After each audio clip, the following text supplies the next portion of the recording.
thank you all for coming. I mean, otherwise you'd be working. It's like, what's the alternative? Every day. I mean, you do this every day, so you listen to like ants fuck up here. I mean, it's like, who cares? So Bethenny, tell us about your latest boyfriend, the Duggar.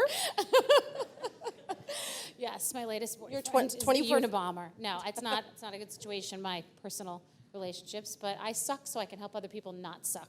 What prompted this book?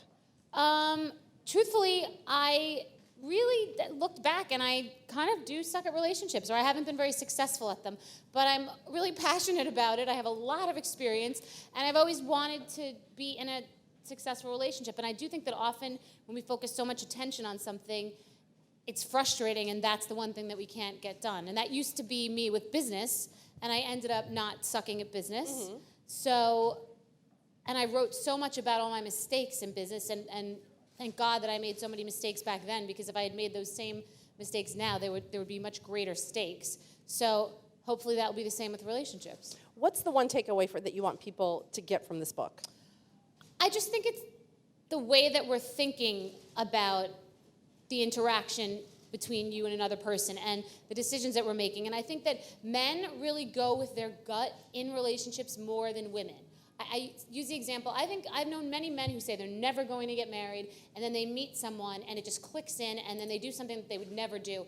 And women are so different. Women want to get married, they have their biological clock, and they find somebody to fit that slot right then, and don't really think about the bigger picture. They don't really think about whether that's really the right person. We don't use our guts. We don't use that women's instinct. I think that people always say, I don't know, in my head I think this, in my heart I think something else. And I think really just in the beginning you kind of know what the deal is, and we have the ability to really just brush it under the rug, and then it causes so many problems later. And we make decisions out of fear rather than truth. I'm afraid I'm going to be alone. I'm afraid I'm going to be too old to have a kid. I won't have children. We make decisions out of fear versus truth. And I could kick myself because I've done it so many times. I've made the exact same mistake over and over. Do you feel now, I mean, you have a huge business, you're so famous, you're back on The Real Housewives. Do you feel free now to do whatever you want in terms of relationships? I mean, you already have a kid, I guess, like, do you know what I mean? I wish I was. That's another thing about men. I think that men have the ability to kind of just be free and go out and have fun and sleep with a lot of different people and compartmentalize and have, I call it the burner method. Men can have like 6 different girls on the burners, like running game. One's boiling, one's at a simmer, take one off, be so amazing to everyone and keep them in different compartments. Mm-hmm. And some women have the ability to do that, and I envy them. I'm not saying I want that to be my entire life, but we as women need to get a life. We're always canceling plans for guys, running our lives for men. You were talking about it before. Men are supposed to be our king. And do I think I could do whatever I want?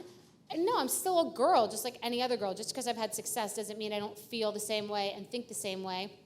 The one thing I have noticed, and I've been doing a book tour, is that a lot of people ask about, women, you all are working, so women in business, that is it harder to meet someone, and are men intimidated by that? And then the second one is about being divorced and having a child and being older. And I think that for both it's similar questions. You really weed people out. If you're an independent business person and that's what you're passionate about and you want that is your life, that's part of you, that defines you. To be with somebody that can't handle that, weed it out. That's not the right person. You need someone who can handle you. And the same thing goes for being older and having kids. If you have a child and someone's not interested in that piece. When you're 26, you can go out and do more things and date the musician, the doctor, have one-night stands, do whatever you want. So I think that as you get older, it weeds out the process and you know exactly what you want. You're also more selfish, which is more difficult, but I think it's kind of easier.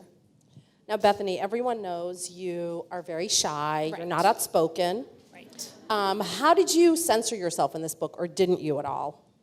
I didn't censor myself except for specific details about my divorce and things that I can't get into, and I don't think I really would get into. It's not necessary to get in the mud to describe some of the situations that I've been in. And this is not about my marriage. This is about my entire trajectory to get me to this point right now, in which I still suck. But I do believe that when I'm going through difficulty in anything in life, I like to write. I like to express. I write books on my phone. And I really do think that when I'm going through something, I will later figure out why it happened. And I do think that it is rewarding, and I am grateful that I get to help people with the mistakes that I've made throughout through my book Naturally Thin about relationships with food, through my book A Place of Yes about business and how to get where you want. And there is a therapist in this book who comments back and forth, disagreeing, agreeing, and it's a male perspective because I did want it to have some credibility because I'm not an expert. I don't think anyone's really an expert on relationships because I think someone could be married for 30 years and be miserable, and someone could be together for 2 months and be natural happy. at it. Yeah, so I don't think there are any experts, but it's just a toolbox for what not to do. What's your Achilles heel with relationships? I have a couple, honestly. I would say wanting to know what everything means in the beginning and being afraid that you're either going to fall or you're wasting time, or just wanting to kind of know what it all is instead of just living in the moment, which is one of the things that we should just do in life overall. I would say being controlling, just because I'm a controlling person, and someone not being able to handle me. Me not finding someone who I get intellectually stimulated by, who I think is a passionate, driven person, and that's part of the not having gone with my gut. I think that I've overlooked things that are really important to me. Now that you're dating, do you find that your success is intimidating to guys? I mean, duh, of course it is. I can't know. I think that I'm dating more intelligent and driven guys that are confident, and I don't date people that are on Twitter or or Facebook or Instagram or posting or overly social or Googling. I mean, I'm sure they'll Google me, but not people who know everything, people who don't really know that much about me. I don't know I think they have to be a little intimidated, but I think it raises the bar, Yeah. On some level. If one of these guys asked you out, what would be the biggest turnoff for you? Instantly. I mean, it has to be, what do you mean, they're all a turnoff now? Everybody that's here? No, I'm saying if you went out to dinner with one of these guys. How do I know? I didn't go out with them yet. What are you talking about? When you go out to dinner with someone, what is a turnoff for you? Oh, if they're cheap. Oh, well, yeah.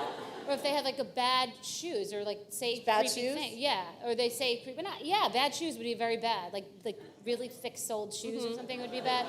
I would say, I think it would be creepy for someone to be like, oh my God, and when you did that, and when you wore that, and when you said that. And by the way, if someone watched my show, that would be a very big red flag. And if someone wanted to come on my show, that would be. Don't people say, what is it? Who did Groucho Marx say? I would never want to be a club who would have me as a member. Right, so that's me. I would never want to date someone who would be such a loser to be on a reality show. Right? And that's my life. That is like my life's work. So that's scary. Let that be stated. Yeah. On your Tinder profile, should you ever have one? No. Would you ever, No online dating. No online dating? Not for ever? me. No. Listen, I have no idea. I went back to the Housewives, and that was like the Hell Freezes Over tour. But I do not. I like things to be a good story and happenstance and fate and again, but like, what do I know? I have no idea. But I don't like the idea of online dating. Yeah. Do you? No. Do you guys all online date?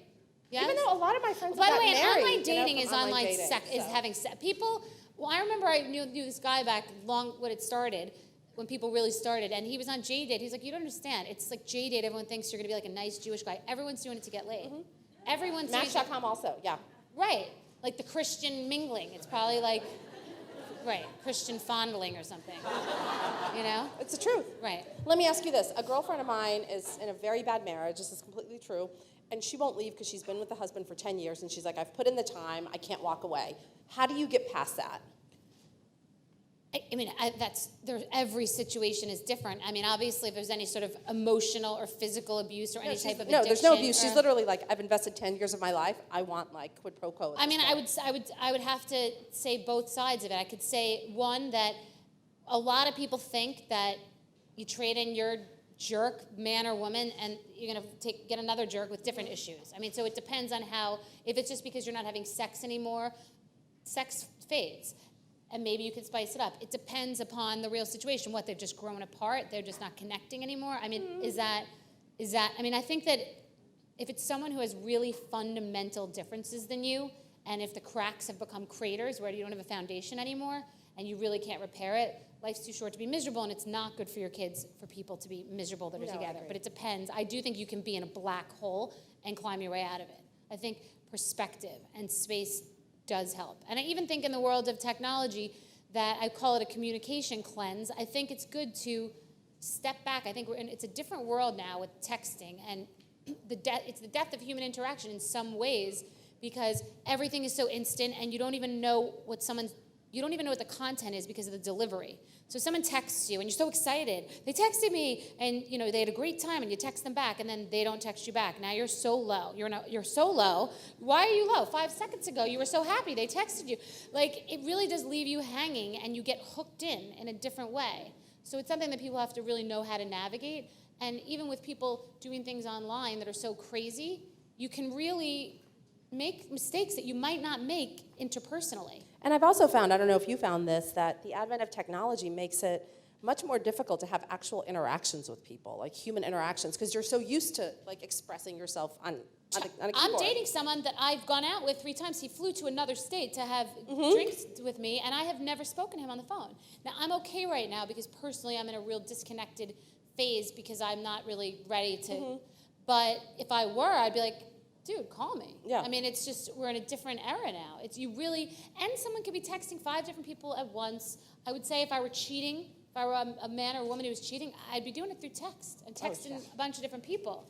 It's harder, even just hearing someone's voice, you're more accountable, I think. No, more I agree. conscience, you're more accountable, the nuances, the tone. So there are a lot of different things that the generations that are young and dating now have to deal with that I wouldn't even know about. What's your writing process like? What's my writing process? It's very different, I think, than most. It's all, like right now I'm writing another book. Who knows if it'll ever even get written, I just kind of write. But I have it in the notes section of my phone, pages and pages of just this story and this comment and this kind of soundbite, or this would be the good name for a chapter or a good topic. And then I do I decide what the book is going to be, a table of contents. And then it's almost like cleaning out your grandmother's garage. You throw it all there, and you're like, how am I going to even deal with this pile of crap? And then you start sorting it. So sorting it into the table of contents. And most of my books, no, all of them get written in the edit. So I just want to get something out there and then have some come back so I can then just start culling. That's how I do it. And the whole book gets written in the 4 or 5 edits. I can't believe you write on your phone. I'm like in awe. Like, really? But it's the fact but that you I'm can not type on your phone. But people like Andy Cohen will go to his house in the Hamptons and like sit and write all weekend. I don't ever do that. I just am always writing. So that's a really different process. Well, you also have a kid. No one has the luxury. No, but I'm not no like one does Tennessee that, Williams in some cabin. Yeah. Like, right? It's not like that. It's like in the bathroom or in the car or whatever. It's just writing down things that I'm thinking about. Speaking of the car, Bethenny and I had the best road trip ever. And she drove. She's a very good driver. She can talk and drive at the same time. Can most people not talk? I mean, not like you. really? Yeah, and you dole out snacks, which is pretty amazing. I do. I come with snacks. Yeah. And booze. We drank a bottle of Skinny Girl in the car. Just kidding. Totally. Just kidding. Vodka, obvi. And I'm sure you guys have questions. It's a packed house, so. None of the guys are going to ask me out now. I mean, that's over. No, go ahead. This guy right there is about to, in the blue shirt. Hi, Bethenny. I'm a big fan. Thank you for coming. Thank you for having me, by the way. Thank you. Of course. If you could go back in time and give one piece of advice to your younger self, what would it be? It would definitely be not to want to have it all figured out, relationship-wise. I was kind of okay with that career-wise. I was just, you're on the road. As long as you're moving forward, you have no idea if you'll get stopped or you'll have to run out of gas. But as long as you're moving forward, you're just kind of open to all the opportunities. And I don't think that I was like that with relationships. I think I really wanted to know what it was going to be. And I think that's also because I had a pretty challenging childhood and not a really good relationship role model. And so I just kind of wanted it to be okay and someone to save me and emotionally and maybe financially too, I think. And I think that youth really is wasted on the young. Girl, you have your whole life to be married and have kids. You really do. Anybody who has kids knows that it's a beautiful, amazing thing, but your life is different. You can't go just move to South Africa. You can't just go on a spa weekend or get a massage in the middle of the day. Your life is different. And when you're young, you can travel and you can date all kinds of different people and really see what you want personally and professionally. And even in college, me just wanting to get through. I just wish I actually paid attention in some of these classes. I know, you're so right. It's like when you're young, all you want to do is get through and get to the next thing, and just you wanna never appreciate what you have. Yeah, and that is part of this whole fast world of like driving through Starbucks and nothing's fast enough. And even when you watch movies now, they're just like so much more quick than they used to be. So I think to just relax and just enjoy the ride, because it's about the journey, not the destination. Are you happier now that you're, successful? And I'm sorry. My name is Lenore. Hi, Lenore. And I am definitely a big fan. I watch Thank you. Housewives and Andy Cohen. Thank you. Thank you. So I know that from the beginning you were starting out with Housewives and you were single, and now you're divorced and you have a child. But what is your level of happiness? Well, when I was right before probably the Housewives, or that time, I was living in a studio apartment, and I was in my 30s, and I had the chance to be married a couple of times and chose to not because I wanted to do it for myself. But I didn't have family, and I had not really any money in my bank account, and I had rent, and I was really low. Like, I was panic-stricken because it wasn't that I was young and could just date and not know what the future held. Like, it's time now. I was in my 30s, and it's time to have some idea what's going to happen to me. Am I going to be able to pay my rent? What's really going to happen? Am I going to ever get married? Am I going to have kids? It was very anxiety-producing, I have to say. And I can't say that I wasn't happy then, because I've always had so many great adventures and jobs and the unknown, but I really was kind of ready to just know that everything was going to be okay on some level. So now being successful, that is a really great, rewarding part. Right at this moment, I'm totally happy for the first time in a while, because I was uprooted for a couple of years, and the bottom did drop out on me emotionally, regardless of how much money is in my bank account. And it was really, really difficult, because everything, I had gone from a girl who always wanted to meet someone, maybe someone will take care of me, am I ever going to get a job, I can't pay my rent, to the whole thing being flipped and just my mind being blown by it, like just blown by some of the stuff I've had to go through publicly and personally. So, but I am happy. I'm happy because I'm living in my truth, which is we don't do a lot, which is what part of the book is about. Hi, Bethenny. Hi. I want to say first, your entrepreneurship is really inspiring. Thank you. And I also want to ask, what's the main difference between your book and a lot of other relationship help books? That's a great question. I have a similar way of writing, and I did that with Naturally Thin, my first book, which I'm most proud of. It's really not that I'm some authority, and I never claim to be some professional. It's really just my personal emotional experience about not just kind of coming out and just saying these things, but allowing you to go through it with me. Like, really explaining the emotion at the time and how I emotionally process things to get to what this rule is. Like, do I think that it's good that people play games in relationships? Not necessarily, but I do think it's a necessary evil. So it's kind of a realistic approach. It's not just me coming and saying, like, you can't do that. You can't call a guy. There are exceptions to every rule. For example, I talk about that I really don't think it's a great idea if you really like someone or would possibly entertain the idea of having a future with this person, sleeping with them on the first night. But there's a part but alcohol gets involved, and nerves and hormones. And if you do it, here's my suggestion for how to get the ball back. So I kind of go through the real. People are going to sleep with people on their first night, and they might get married. It's kind of realistic, I would say. Hi, Bethenny. Fan Hi. from Louisiana. Two-part question. So I'm assuming this book was written around the time this next season of Real Housewives was being filmed, or roughly around.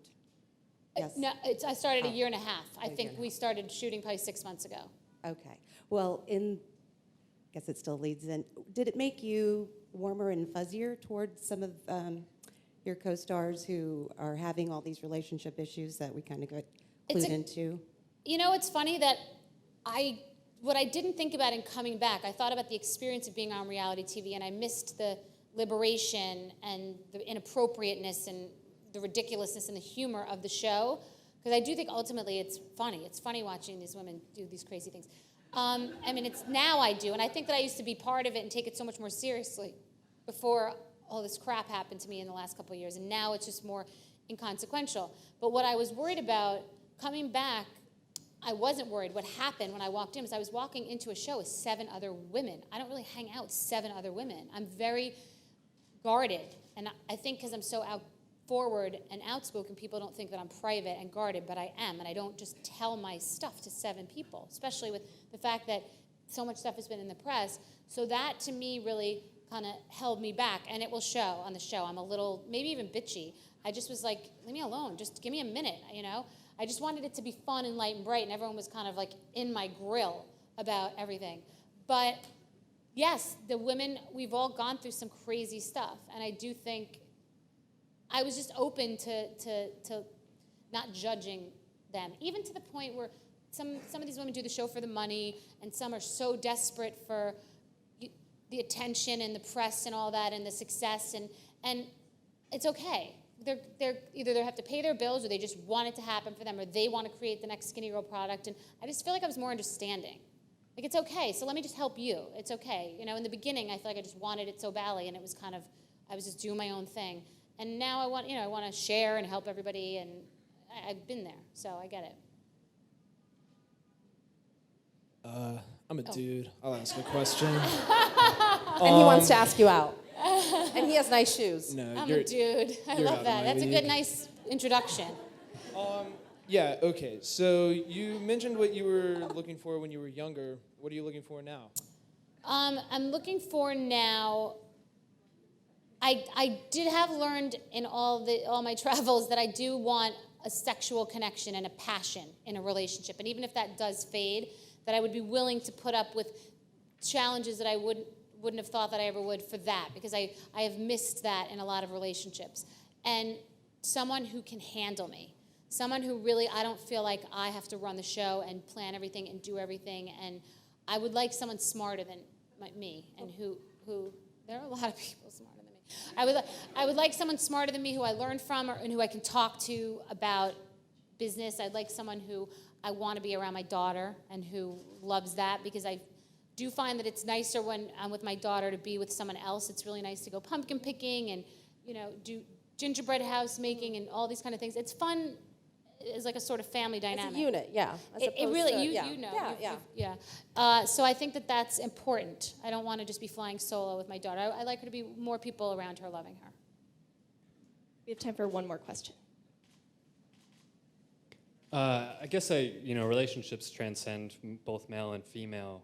My question for you in writing this book, what's the biggest and most personal self-realization that you had in writing this? I mean, if you're looking at it kind of in hindsight and reflectively, then there must be something really personal that you gained from that.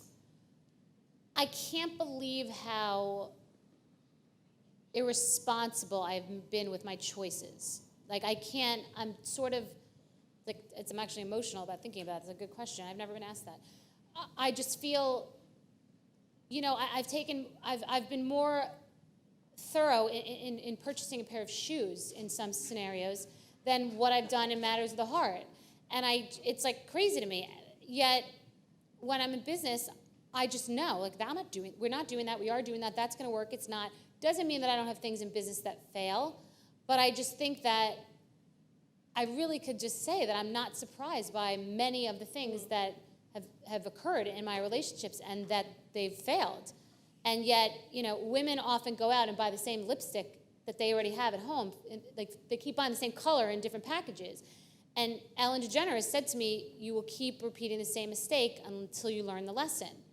And I can say this with absolute certainty. I'm not saying that I'm definitely never going to make a mistake in a relationship, but I will not make the same mistakes that I have made. I will not be in relationships that I know are not right ever again. And I hope that that's a takeaway from this book, and I really hope that nobody else does, because we just don't think things, we just don't instinctually make decisions in the beginning because we're living in fear of what everyone else is doing and what we think we should be doing and what it's supposed to be like. And or you convince yourself that something that doesn't fit does fit. And yes, and we're all very Yeah. smart. We all are we know what we feel. We know if you taste something, you don't like it, and we just know, and then you can't just make yourself like it. You don't like it.